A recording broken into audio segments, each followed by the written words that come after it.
Hi to everybody, how are you? I'm Luca Turilli, guitarist of Rhapsody. I'm Christopher Lee, and I'm sitting here in this recording studio. I'm Henry Sturken, and I'm Joey's management partner in the management of Rhapsody. I'm Jean Diamond, and I'm Christopher Lee's agent. My name is Juan Aneiros. I manage Christopher Lee's website and his fan club.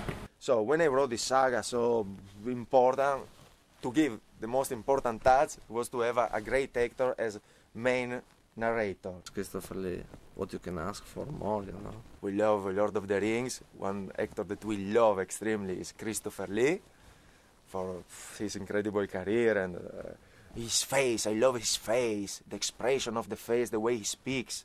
I heard one CD of him speaking this Tolkien ensemble, no?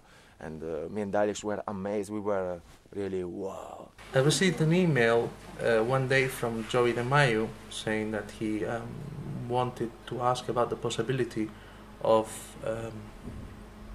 getting Mr. Lee. So we set about getting a hold of Mr. Lee.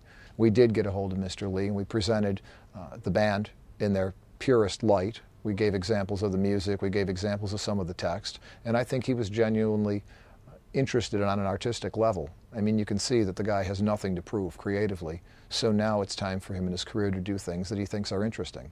I got the phone call, and then I always ask him to put it on email so that one can read what it is. And Christopher and I then discussed it, and he heard the tape of the boys, and he liked it. I'd heard about this band, that they were one of the most popular in the world. And as I've said many times before, I think one should really do everything in one's career as long as it lasts, with the possible exception of adult movies.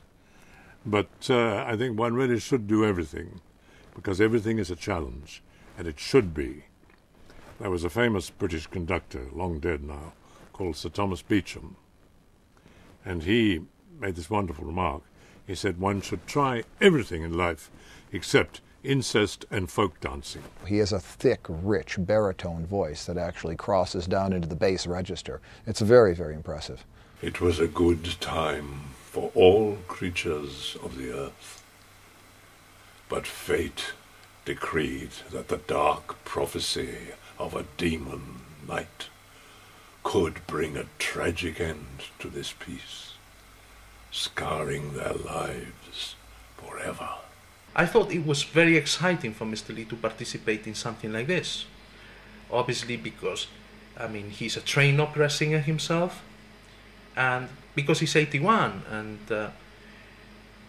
he has fans from different generations, you know, because he's been working in the industry for 57 years, so he has fans which are more or less his age, and he has new discovered fans, you know, from working in Lord of the Rings and Star Wars. So I thought, metal music is modern, you know, it has quite a young following, and it will open up his popularity to yet another generation and another, if you would like to say, type of fan. I am wearing the clothes of a king who is also a priest, because we are really talking and singing about an indeterminate historical period. It's vaguely Anglo-Saxon to look at the crown, the clothes, very vaguely, but it's not defined. And so I'm wearing these clothes, priest king, and you will see me introducing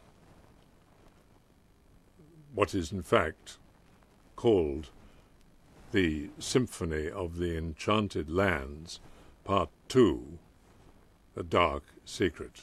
For some people it can represent a metaphor, no? Or for others can really represent a kind of door to other dimension to escape the problem of the every daily life, no? And I mean, for me, represent a really parallel dimension. I have my sensation, my personal sensation is that it could be a good time for Rhapsody in the music that we are now proposing, you know. Even more soundtrack style, more film score, as you said, you know. It's everything but the movie.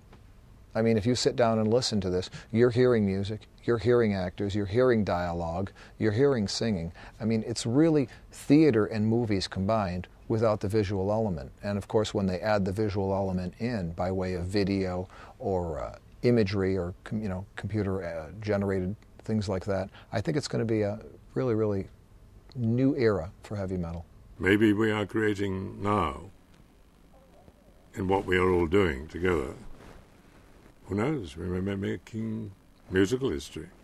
I think the metal world needs that kind of, approach and that kind of unique band.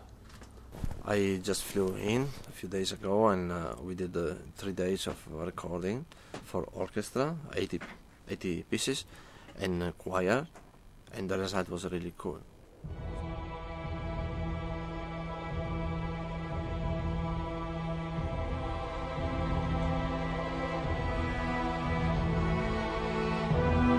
Only one person could cross the dark lands surrounding Hargol and venture forth deep into the caves of Dar Kuno. His is a name the world will never forget. He is Dar Kuno.